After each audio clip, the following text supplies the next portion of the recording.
Hi, welcome everyone. My name is Maria Flynn, and I'm excited to kick off this session, which is the first of two that JFF is hosting today on the topic of career navigation technology. To set the stage, I just want to first introduce myself and JFF Labs. So as I said, I'm Maria Flynn. I'm the president and CEO of JFF. We are a national nonprofit organization that drives transformation in the American workforce and education systems. And we've been doing that for almost 40 years. We lead the way in designing innovative and scalable solutions that create access to economic mobility for all. And JFF Labs is our market-facing team that works with visionary entrepreneurs, Fortune 500 companies, and investors to foster innovative solutions that create positive change in our education and workforce systems. So as we all know, too well, that we're living through a moment of unprecedented labor market volatility. And one of our single most urgent priorities at JFF is to help connect people to new career opportunities that both prepare them for the jobs of tomorrow and also put them on the road to greater economic advancement today. But as I'm sure you've seen and that you have felt and that you have been hearing from friends and folks in your network, that the process of discovering a path that's a good fit for you, that builds upon your networks and resources, and that connects you to opportunities along your career pathway over and over again throughout the course of your career can be really complex. And it's growing more complex by the day as the jobs of today and tomorrow continue to adapt and evolve and change.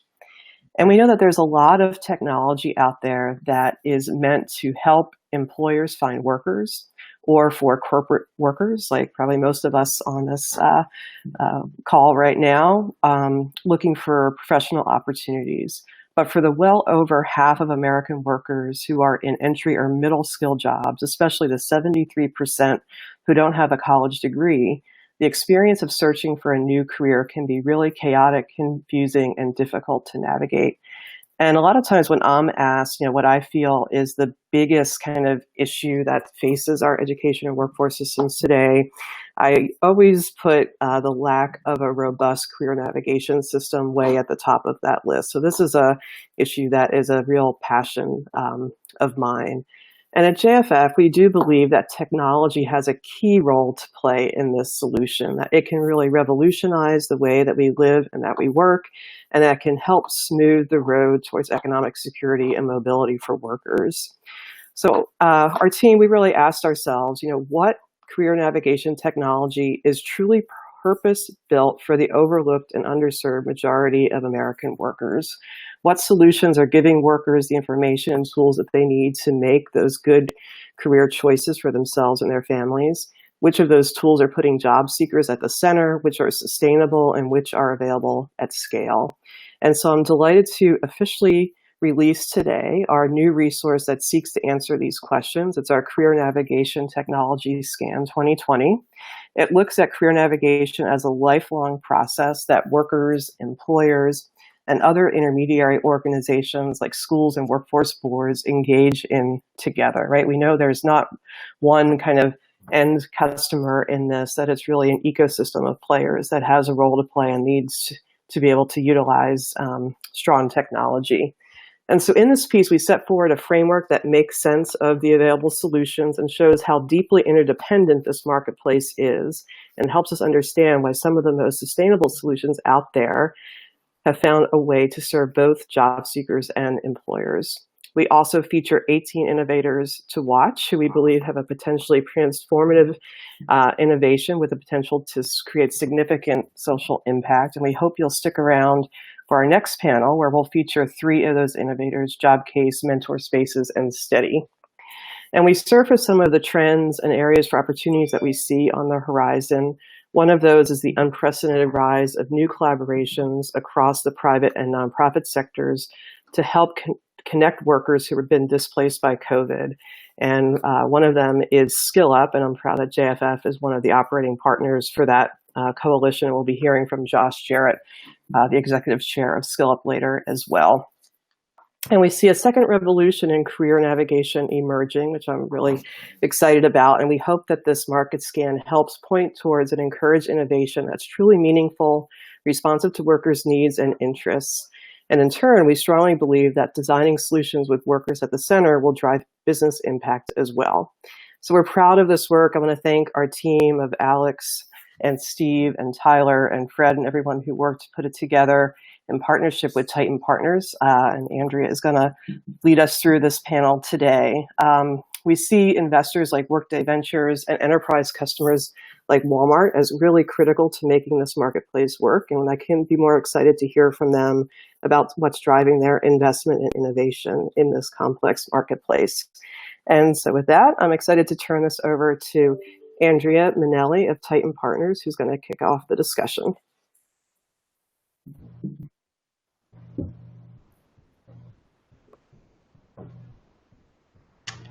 Great. Thank you, Maria, and good afternoon, everyone. As Maria said, I'm Andrea Mainelli, and I'm a senior advisor at Tyton Partners. For those of you who don't know, we're a strategy and investment banking firm focusing on the education and global knowledge sectors. This is the perfect panel for me. It's kind of my dream job to do this, as I work at the intersection of education, employment, and impact investing on behalf of Tyton Partners. I'm so pleased to be here, and we were thrilled to co-sponsor this really important market scan with JFF Labs. It was a timely and important topic before COVID, and considering the disruption that Maria talked about, it's even more essential now. Today, we're here to talk about investing in career navigation tools and technologies, and to talk about the social impact and business potential that they hold.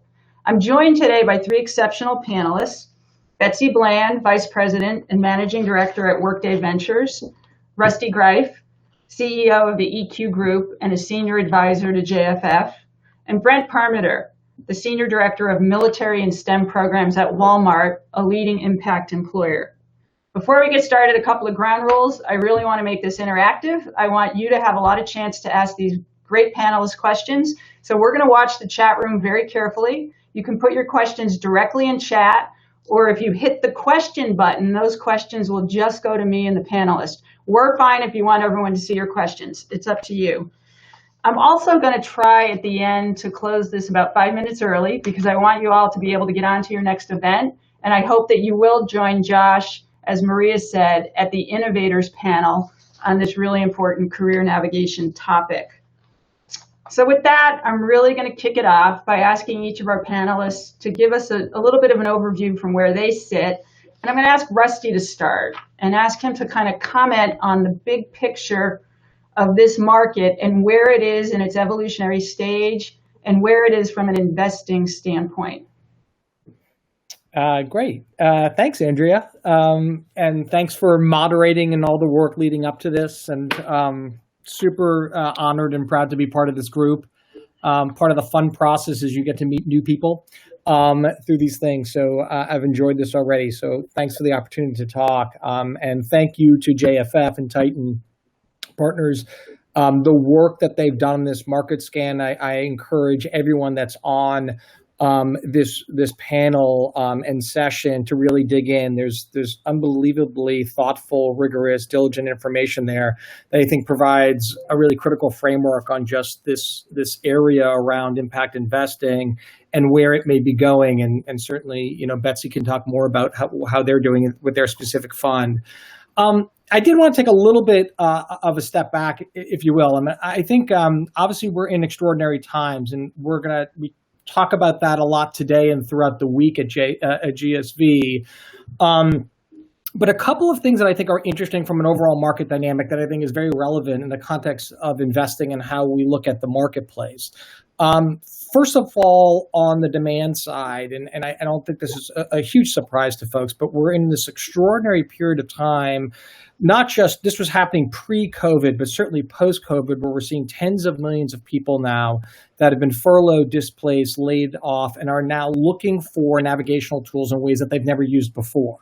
And I think one of the things that we talked about leading up to this discussion is that in its own right is like a change in behavior. It actually requires people to learn a new skill. I think we naturally make assumptions about skilling around what that means in work, but actually looking for a job and thinking about your career and what that means in the context of reskilling and upskilling creates an enormous amount of behavioral anxiety for many displaced workers. It especially creates anxiety where we've seen in research and science around lower wage individuals that have an even greater impact of being displaced in a period like COVID and actually being able to leverage either existing tools or trying to find new tools to help them in navigation.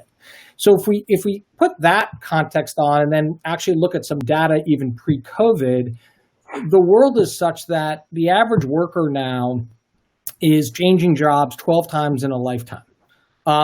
That's very meaningful, obviously profoundly different from kind of where a lot of our parents were and kind of the perceived stability of a single job or maybe a couple of jobs in a lifetime. That's changed dramatically.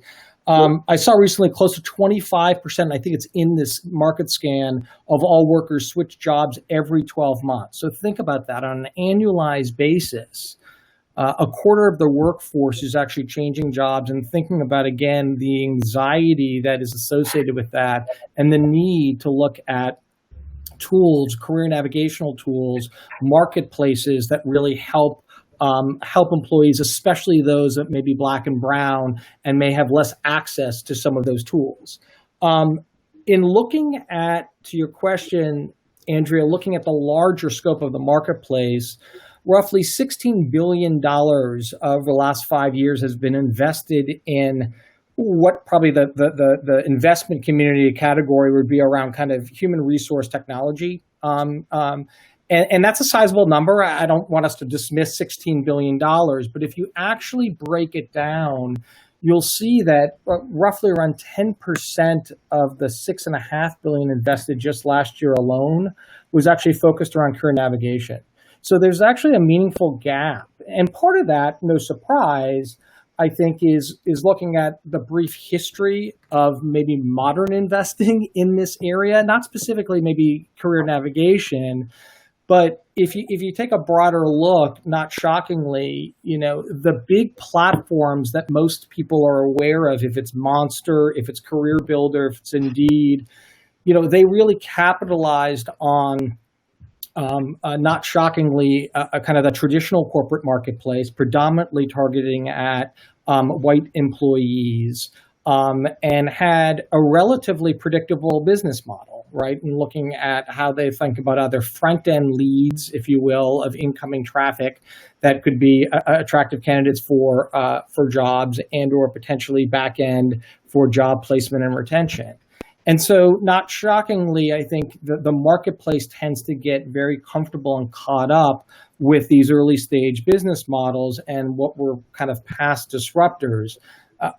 Maybe an analogy that I would put on that I had I've had experience in a former life. I was involved in acquiring a very small company at the time called Hotels.com, and also was part of a group that acquired an even smaller company called Match.com.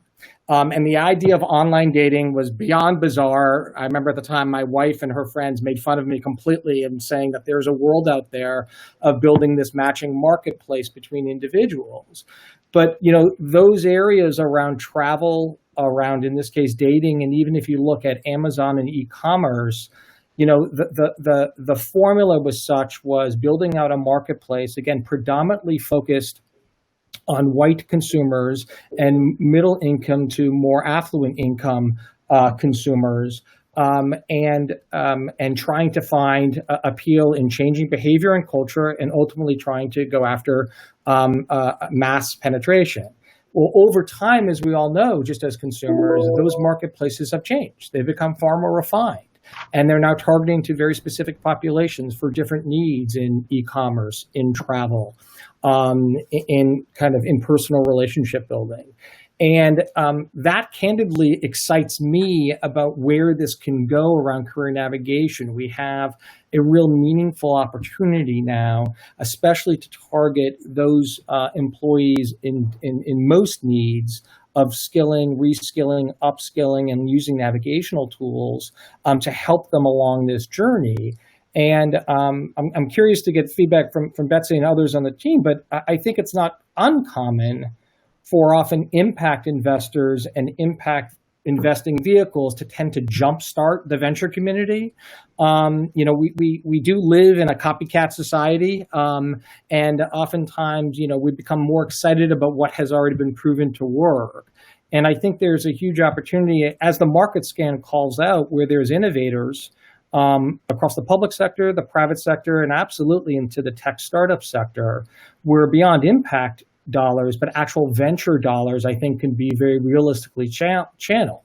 The final thing I'll say, and then I'd love to get Betsy's kind of take and others on this is, and Maria touched on this, I think the power of lifelong learning, and it's something that certainly we've delved into, and I've spent a lot of time in my career focused on lifelong learning and kind of looking at the continuum of learning and advancement across academic, but also obviously skills orientation in one person's work.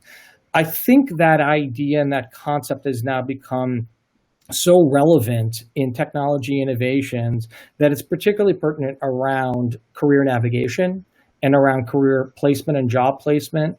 And the fact that people are going to need to use these tools, these platforms, and these communities over a lifetime in a far more intimate, profound, and connected way, I think that's very powerful.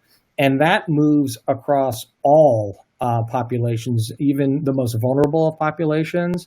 And some of the innovators that this market scan calls out, and Betsy and Brian can talk to it on the work that they do on a daily level, are really innovating that in really profound ways from a lifelong continuum. And that's very encouraging to me. Rusty, thanks so much. That's just super interesting. And I think it is a nice segue into Workday, moving from the big picture in the industry where we're underinvested. People are still grappling with how to move beyond, as Rusty said, the model that's pointed at the predominantly affluent, college-educated white population. But certainly at Workday, you're moving beyond. So give us a view of what it's like at bird's eye level, working for such an enterprising firm, and what are they trying to do with Workday Ventures? Yeah, thanks, Andrea, and it's just so great to be here today. Thank you for the opportunity. One of the things I wanted to do is just provide a little bit of background on myself to start with, because I'm not a traditional investor. I have worked in enterprise software for over 20 years. I've primarily been an operating leader. I have been at Workday now for a little over 10 years in a number of different operating roles. And I had the opportunity to step into a role at Workday Ventures at the beginning of this year. What I would say, and I think to Rusty's point, I don't think a lot of people would equate venture capital with serving the needs of the worker population that we're talking about today. I certainly didn't. And it was a point of reflection and consideration for me as I was looking at this role. Can you be an investor, and can you have a broader impact on the world? But I think what I'll say is I'm really lucky to be doing this at Workday, because Workday, we look for companies that are innovative and not just great investments from a financial lens, from deploying strategic financial capital, but we look for companies that align to our core belief system and to our core values as a company as well. And one of the fundamental sort of core beliefs at Workday is we believe that talent is everywhere, but opportunity is not, right? And that's the opportunity gap. And so when we look at that core philosophy and that core belief, I think it's important for me to represent that investing can take a number of different avenues. And that's what we try to do at Workday. So first and foremost, we invest in our product. right? And I think it's important. We have over 7,500 companies around the world who are relying on us and our platform to help build, manage, develop, engage, retain their workforce. And that's just not professional salaried workers, that's hourly workers, that's contingent workers. And so I think it's really important for human capital management platforms to continue to invest and provide those capabilities for the employers, but also for the employers to help serve their worker populations through, current and more modern capabilities to do that, like we've been talking about. The second way that we invest is through our foundation. And so that's primarily through, community programs, workforce development programs in the communities that help bridge that opportunity gap. But we're also very supportive of the Opportunity at Work. And Opportunity at Work has this marketplace now, which is a digital platform that really brings together, training programs that are training people on new skills, upskilling and reskilling, and then introducing those people to the employers who are looking for individuals with those skills. And so that's really important too from a career navigation perspective. And then finally, there's Workday Ventures. And I would say, make no mistake, we are a traditional corporate ventures arm. We are looking to deploy financial capital to innovative companies that we find, but with the expectation of a long-term positive financial return. But that's not only what we're looking at. We are looking for true innovation, innovation in technology, innovation, to your point, Rusty, in business models, innovation that serves the broad diversity of our workforce is really important to us.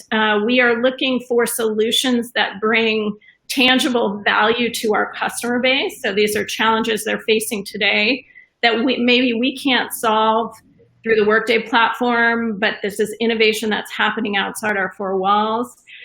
We look at the management team, their strategy, their mission, their core values. Are they aligned to our core values? And if we find those companies, and sometimes they are hard to find, to your point earlier, right? I'd love for them to be more of them out there. And that's maybe my final wrap point. But when we find them, when we have true conviction, right, we put the full force of our operational experience, the entire company, things we've done well, the mistakes we've made. We really try and support these companies as they navigate their growth trajectories. And so I'd love to just highlight a few of them. We have over 20 companies in our portfolio today, a few of them so relevant here. We recently invested in, you've already mentioned it, in a company called JobCase. JobCase is one of the largest career-oriented social networking platforms out there. And they are serving this population of our workforce in such a valuable way, helping provide job opportunities. Employers can promote job opportunities out there, and then they provide the tools, the resources, this community support to workers as they're navigating and finding those job opportunities. We also have invested in a company called Landit. A lot of the companies that we find are serving the individual worker, but through a benefit provided by the employer. Landit is an example of that. They provide a career navigation platform for women and other high potential, diverse talent. And I wish I had this when I was younger. It's a career playbook. You get a career playbook, you get resources, you get access to individuals, you get mentorship, so you get nudges on a weekly, basis to help you do the right things, make the right connections to navigate your career towards the career goals that you have. And then finally, there's the third one I'll mention that we've invested in is Guild Education. A lot of people are familiar with Guild, but again, it's a benefit through the employer. Walmart obviously is very aligned with them. A benefit through the employer, so you provide learning and education to your workforce so that they can upskill, they can reskill, they can, to Maria's point, gain that additional economic advantage and prepare for the workforce needs of tomorrow. And so we're super excited about our portfolio and the potential impact that it has or can have And I think that's what makes me so excited about sitting in an investor seat, is to see that you can have that kind of positive impact.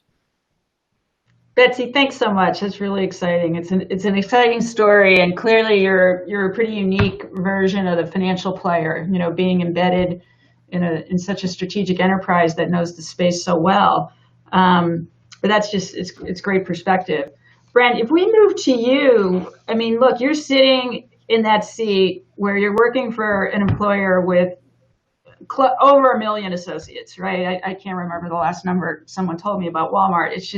It's really an amazing, and Walmart has a chance to be such a force in terms of helping to shepherd the careers of that population. From where you sit and your stakeholders, what's working? How do you think about this, and what kind of tools are really needed when you think of your stakeholder groups?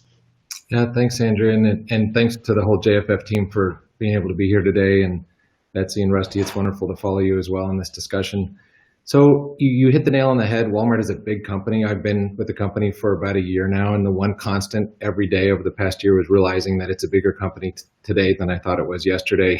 And as you dig into all of the stakeholders that are involved, you realize it's doing some amazing things. Just to give everyone an example of the scope and scale of Walmart, we've hired over 500,000 people just since COVID hit in the last 6 months. And to be able to do that and still do it in a way that you're making the right decision at each of the forks in the road for our communities, for our associates, for our customers, is really it's a wonderful place to be. When I came in as to help lead the military programs team through a re-envisioning of our strategy, we had just hit the 7th year of what was our previous strategy of the Veterans Welcome Home Commitment and the Military Spouse Career Connection, and it was a very quantitative approach. It was based off volume, and we had this goal to hire 250,000 veterans and military spouses over a certain period of time. And in hitting that goal, we realized we wanted to transition to something that was a little bit more qualitative and more relational with the populations. And so it was this nice pilot program with which to sink our teeth into and take a labor market lens or a frame and understand the supply side on the one hand, with where people were both aware of potential futures and what the pathways were to get there, as well as being unaware of it, and how do we transition the latter to the former. And then the demand side with a business that's really big. We have a very large presence out in the field within Walmart US and Sam's Club. We have a supply chain that's massive. We have over 17,000 people in just our technology side of the business, the pure technology side. And then the rest of the company, in being part of the STEM programs, realize we're very much a technology-enabled company that obviously does our business. We had, I think, a 97% comp last quarter in our e-commerce business as part of this. So just an amazing time to be with Walmart. So as we look at this labor market frame and this labor market environment and trying to figure out how we can help our frontline associates figure out futures, we have this huge market of talent, both on the demand side for field leadership roles, for corporate roles. We have this great supply in the frontline roles of people who are at different stages in their life. They may be transitioning veterans, they may be military spouses, they may be people in their communities that are trying to go back to work after being a parent for a while, any number of circumstances. They may have been in an industry that previously was robust but was hit pretty hard by COVID, and they want to figure out something different. So we want to give them a chance to do that. And a couple of the things that we're doing, we're starting a program that we're calling Find a Future over the next few months, where we're able to take a look at that labor market frame and how do people move along that frame in a way that they do an audit of their current skills, education, experience. How do they understand what the opportunities are in the future? And how do we help them build pathways to get there? And they can map that out. And that active transition is something that people aren't going to go through once in their life. They're going to have to redo this multiple times, as Rusty said, 12 times on average throughout their careers. That could be with the same company or other companies. For us, we hope it's with our company. We want to see people continue to grow with it. And we know we've got to take active steps to make that happen. The last thing that I'll say has to do, in addition to the Find a Future program, is, as Betsy mentioned, through Guild, our Live Better You program. I think the last count, we have near 20,000 plus or minus of our associates that have gone through that since it was started in 2018. And we're looking at ways that, in addition to the access of individuals to dozens and dozens of 2-year degree pathways or 4-year degree pathways or certificates and upskilling credentials, we also want to tack an internship on the end of that if we can. And so we're exploring how we allow somebody who's in a frontline role to go through a education program, but then add a component of a work-based learning experience at the back end of that, and as a way to bridge into one of these roles that allows them to become much more accessible on the back end. So through all of that landscape, we're very interested, of course, in the tools and the systems that are part of this scan that can help us in those connecting those dots along this labor market, and not just from the individual side, but from our employer side, and getting down into recruiters and hiring managers and how they access that talent and pull them forward to more opportunities, and doing all this in ways that help, obviously, individuals achieve economic opportunity and well-being. And in doing so, we know we're going to do right for, again, our associates, and then therefore our communities and our customers along the way. So it's an exciting time to be at Walmart, and exciting time to be part of this team in this discussion. Yeah, Brent, it just strikes me, boy, crisis. It's not a fun crisis to be in, and we live in a twin pandemic, not only COVID, but we also know the racial injustice in this country. And I get excited, and I get excited about the opportunity that out of this we can grow, and it's really focusing people's minds. And, with Walmart, with so much talent, as Betsy said, there's talent everywhere, right? It doesn't always come in the package or the form that, we may be accustomed to from our own perspective, but we have to find it. And you just gave me a good business idea. So I'm going to go start a business for Walmart that links up with internships, although I know some of those exist. So I should probably point you to those companies first. But as I think about this conversation, and where we're talking about investing, Betsy, I heard you say we have, you'd like to see more at the innovation layer, right? But then I hear Brent too, and I'm like, wow, we need scale, right? So what do people think about that? Is it just the age-old problem of we need both? Or where are we? Do we need that bubbling up, like JFF Labs is doing in this scan of more innovation? Or are some of these companies, Betsy, ready for that next round of capital where they can really scale and start to serve much larger enterprise companies? And Rusty, I go back to you saying, hotels.com, Match.com. We know in that whole evolution, there were winners and losers, right? And we kind of got to a point where it looked like, there were roll-ups and acquisitions, and, we got to some consolidation. I mean, where are we, and do we need capital for scale or for innovation? I think it's probably both. I'll go back to when I say we need more, to qualify that, and really Rusty mentioned this, there's lots of innovation going on in HR tech. There's lots of capital pouring into HR tech. I'm not entirely sure it's pouring into companies, startups, business models that are really serving this portion of our worker population, right? And so when I say I'd love to see more in that space, right?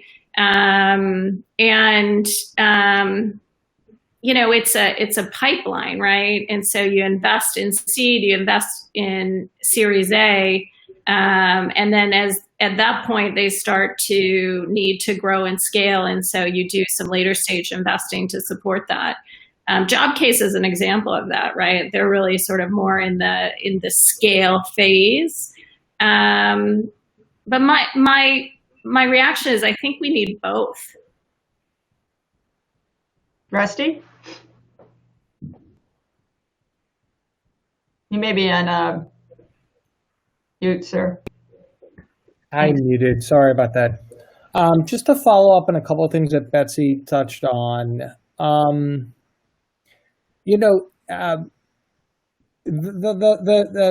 gonna now, Betsy's, she gets to roll her eyes on me because it's unfair, but I'm also like Betsy. I'm a little bit of a different species.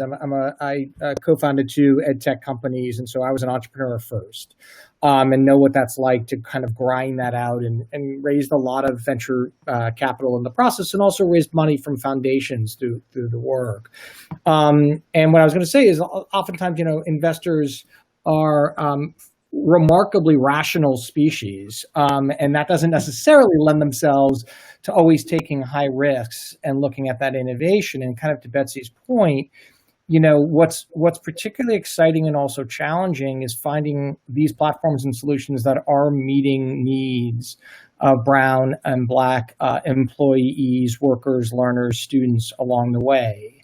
And so I think there's like everything, there's a little bit of a perfect storm, and I think Betsy was thoughtful in how she laid out the sequencing of it, but there is a perfect storm around the ability to have passionate, high impact oriented entrepreneurs that have really smart ideas that are innovative, that also push the model around business models, which I think is an important thing that oftentimes we don't talk enough about. It's technology, but to innovate actual business models where it may be less dependent or not so reliant on just existing models that maybe benefit programs or programs that are coming through just corporate platforms.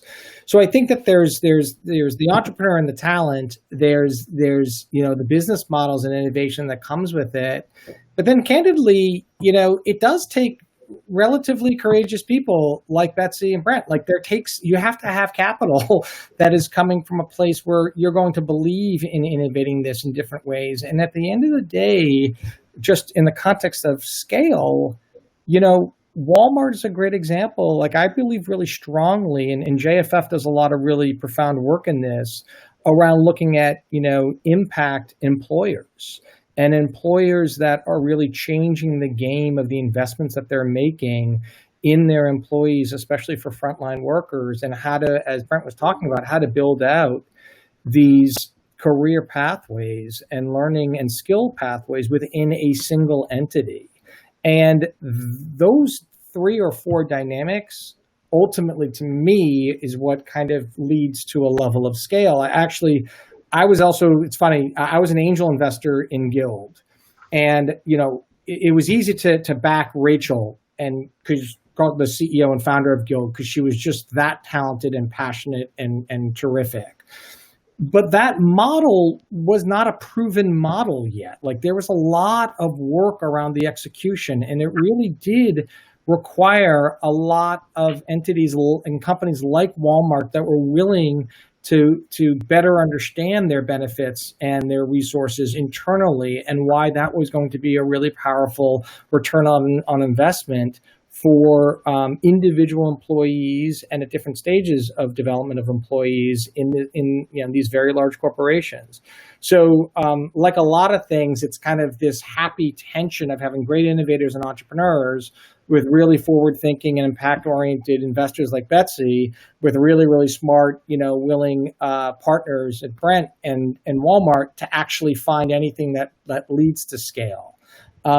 And candidly, that's why this stuff is really hard. Like that's why JFF and Tyton and others spend a lot of time and energy of trying to looking at systematic change and how do we actually drive that level of change? Because as we all know, like the things that we've committed to in our careers and our lives, I assume like the 5 of us and everyone that's on this session, we're a little bit crazy people. Like we're just simply more interested in solving big problems that are really hard to solve.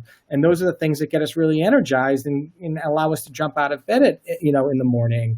But those things take time, and they take a lot of grit, and they take a lot of the components that I think the folks are highlighting to drive that level of scale.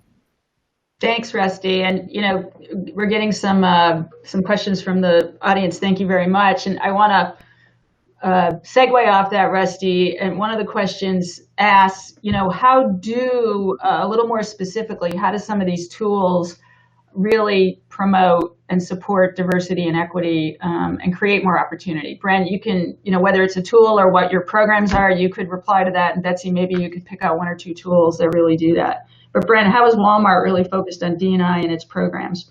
Yeah, so we, Ben Hassan is our Chief Culture and Diversity Officer, and there's so many ways you could think about this for a company our size, and really for any size company to tackle this. And what Walmart's done is tackled it through a shared value network approach, and we've trying to organize around several initiatives to include the wealth gap or the criminal justice system or other topics, education, for example. And that's one way to talk about outcomes as much as it is the rest of the conversation. And so as we look at those outcomes and as they layer in our business and how we operate and continue to already bring value to customers in their communities where they are, and that's going to be different in one part of the country than it is another, and the labor markets are going to be different, but we still have to have a consistency of these conversations across all of those differences. And I say that because, as Rusty said, you have to be a little crazy to tackle these problems. It's big problems, and one size doesn't fit all. A lot of these tools, as we bring them in, you want to find micro pilots and the opportunity to test and iterate and learn through it, so that you're taking a stab at these problems one bite at a time. And in doing that with someone like a veteran population, where about 200,000 or so of our associates are veterans or military spouses. About 10%, a little under 10% of the workforce. Well, we can tackle programs and it'll give us some statistical relevance for the rest of the population and understand what we mean. And it's a very diverse group. It comes from all types of folks, all from all over the country and backgrounds and economic diversity. So I can't give a precise answer on exactly how we're doing it, because it's 1,000 things that are going on simultaneously across the business. These tools are very helpful. We also, I will say that this is done in partnership with the foundation on one side and the business on the other, as two arms or two fists that are punching at this problem.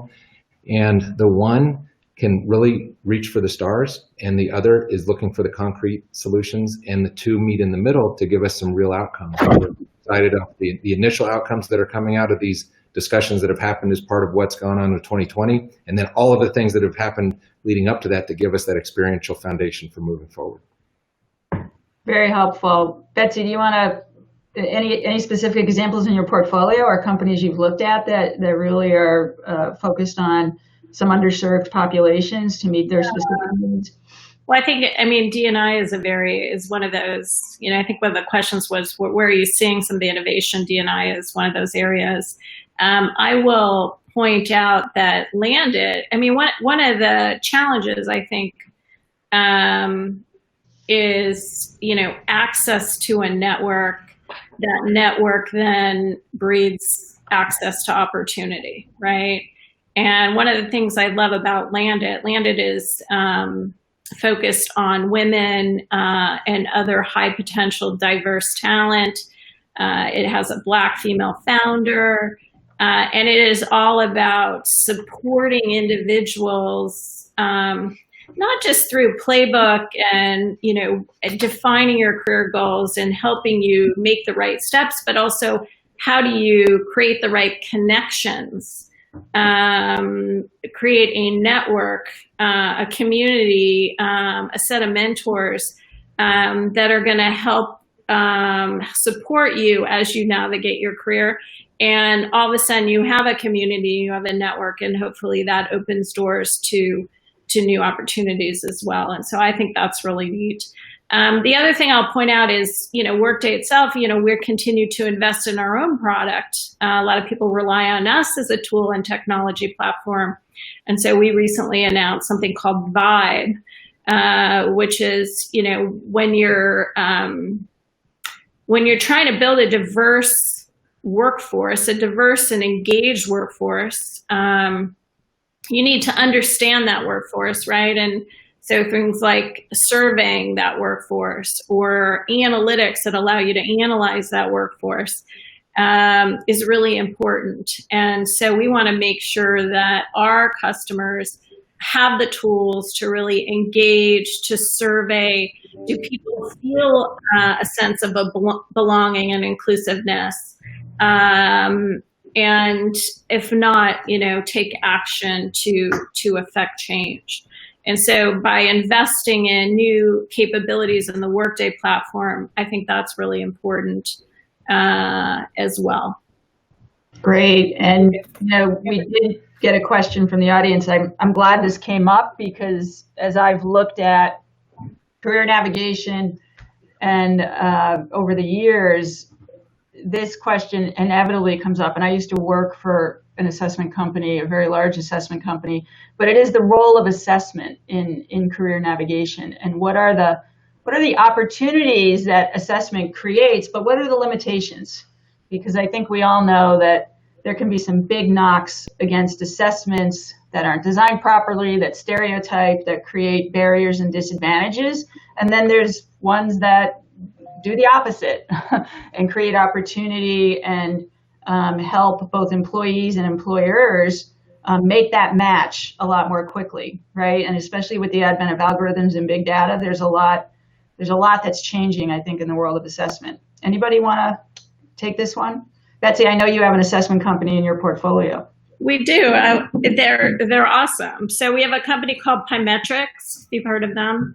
And they really want to use AI and behavioral science, kind of take the resume out of that first line screening process. And so what they do is they build trait profiles of their high performers around certain, certain jobs. And then based on an assessment that a job candidate fills out, they use matching algorithms to match and recommend that individual to a particular job that they're interested in, or maybe even redirect them to another job where they think they would be a better fit. And part of that process is removing gender bias, racial bias from the process. They're really just looking at what are the traits of a perfect high performer in this particular job, and then matching individuals to it in an automated way. If I can just also just piggyback on that, I mean, I do think that this is a whole area that is particularly exciting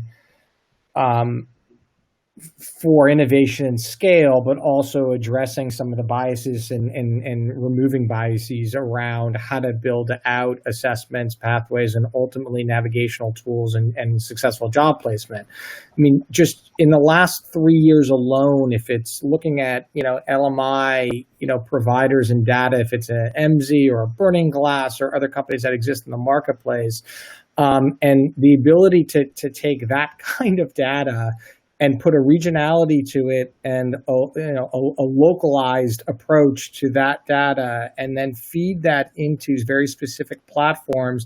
And then to Betsy's point, the ability to then look at profiles around successful behavior and or impact around very specific industries, segments of industries, and then very specific profiles of jobs that could be gateway jobs or other kind of positioning around the job continuum. Like those are things that we just didn't even have access to, however many years ago. And this is, again, in the last, let's say, 36 to 48 months. And so that puts, I think, a really cool new pressure on innovators, investors, and corporations to figure out what to do with the data. I mean, I do a lot of work with universities in launching online certificates and stackable courses and degrees. And most of them have no idea how to use information they spend a lot of money on related to defining better aligned pathways at the academic level, especially for underrepresented populations that are students on their campus, if it's community colleges or four-year colleges, into better preparing them for entry-level positions in the workforce. But there's actually an extraordinary amount of data there. And I'm a little bit of a data geek, so I spend too much time kind of digging into that stuff.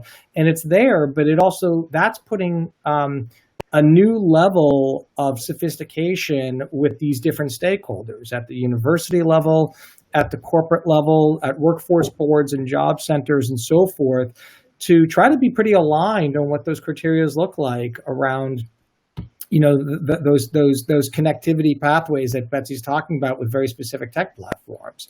So I get really energized by all of that, but I also think there's a reality check on what that looks like because, as you know, Andrea, assessments have gone a long way, and we now have such data that we can really unpack them to see where they've been off and how to correct them along the way for very specific needs. But I'd so prefer to be in that place than where we were 2 or 3 years ago, when we just didn't have the same kinds of sophistications and algorithms and data to make sense of it. Yeah. Brand, I have to let you get a word in here, because I know a large employer like Walmart must take a look at this very carefully, both for the opportunity and the constraints of what assessments can do. To be brief, we've been trying to canvas what might be great assessment tools. And one of the interesting things that came out as part of our design sessions in trying to think through this brought us back to what the Armed Forces does with the ASVAB, the Vocational Aptitude Battery, that goes to about 14,000 schools every year, and people do this. And instead of trying to start with something that may not yet be fully understood, go back to what is relatively understood and utilized in an interesting way. And as an aptitude assessment, it's really interesting, because you can say this is what someone is capable of at a certain level if you understand what the occupation requires that they're associated with.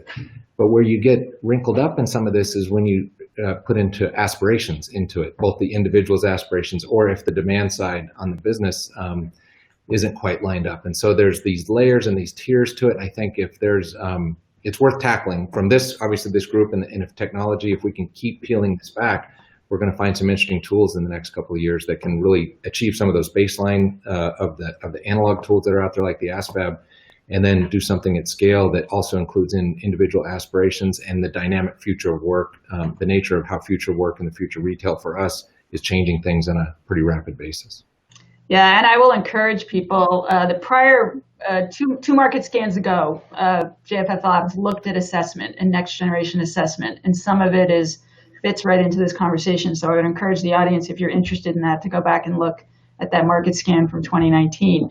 Boy, we got the Q&A heating up here, but we're closing in on just a few minutes left. So I'm going to encourage our audience to please reach out to any of us panelists. There's some questions right now in the chat room, which are whole nother sessions, but we'll have to probably let it go at that. And I'm going to ask our panelists to each take a minute to just reflect for me, understanding we're in a continuum here, and we're in an evolutionary stage in a time of great transition. Where do you want to get to? What does an ideal state look like? Or at least it's too hard to say 5 years ahead, but like 18 months from now, 2 years from now, 3 years from now, where would we like to be in this whole field, or, both from an investing perspective or from an impact perspective as well? Brent, why don't you start us off there? Yeah, I think that I'll just say, for myself coming into a company like Walmart, we had taken over a strategy that had been in place for 7 years. We know we're not going to get another 7-year runway on the next strategy. We're going to have to turn in about 18 months and continue to assess and evolve. And where we hope we'll be at a position is that the off-the-shelf resources and tools that we'll be able to bring in to inform that, we want to be able to do what we want to do when we want to do it. And I know that's a tall order to ask for, and especially from a large company. And to do that as a team of teams through our foundation and the great work they do, through the work we need done at the business, and then all of the intermediaries and partners that are out there, like those represented here on the call today and in the audience. We just don't sit on the sidelines and watch this happen. Jump in there and take some risk and make it happen and participate, and we'll all get there together. Great, thanks. Betsy? Yeah, and I think I'll just bridge off of that. To me, it feels like the opportunities are enormous. And so maybe this is a call to entrepreneurs and innovators out there. I mean, you just heard it from Brent. Walmart is looking for those tools to be available to them today. I just love to see more entrepreneurs really paying attention to this portion of the workforce, the challenges, the opportunities that we're talking about today, have that conviction and really innovate, find ways to innovate, whether it's through technology or business models or what have you, and then just love to see more financial capital flowing into this to support them. Great. Rusty? Yeah, I mean, kind of amen to both Brent and Betsy and what they said. I think that's all right. I think obviously the ability to see, 5, if not 10 times more capital in the next, 12 to 24 months and what that looks like. And I think part of that is, I think some of the companies that we've talked about, I'd love to see them scale in really thoughtful ways that are just really powerful signals to the marketplace and to the investment community that these are the right innovations at the right time for the right populations. And as I said earlier, oftentimes as investors, we're not the most courageous of folk. And so I think to have some beacons of success that can lead either across the corporate sector or across public sector, I think is really valuable. And the final thing is, Maria talked very briefly about at the beginning, I think, coalitions like SkillUp, I think are very powerful in the work that Opportunity at Work is doing. And, I think that to see some of these public-private coalitions that leverage existing technology platforms and innovative entrepreneurs and tech companies through, scalable public channels, if it's workforce boards, if it's community colleges, or, the existing infrastructure that has proven to candidly have uneven success over the years, right, with certain populations. I'd love to see, I'd love to revisit this conversation, 12 or 24 months from now and believe that some of these public-private coalitions that are leveraging these different solutions in really interesting ways are gaining real scale and traction, because I think they should. And I think it's what's required for us to be successful in meeting the demands in the marketplace. So that's what I'm hoping for in the next 2 years or so. Rusty, I think that's a great place to end it. I do remember at JFF Horizons, Maria's call to action, right? We're in unusual times, and I think it's a call to action collectively for investors, for innovators, and for some of the bigger entities out there that are intermediaries to really all work together to kind of solve this problem. I just want to thank everybody, thank our audience. Please reach out if you have questions, and enjoy the rest of your day. Thank you. Thanks, everyone. Thank you. Bye.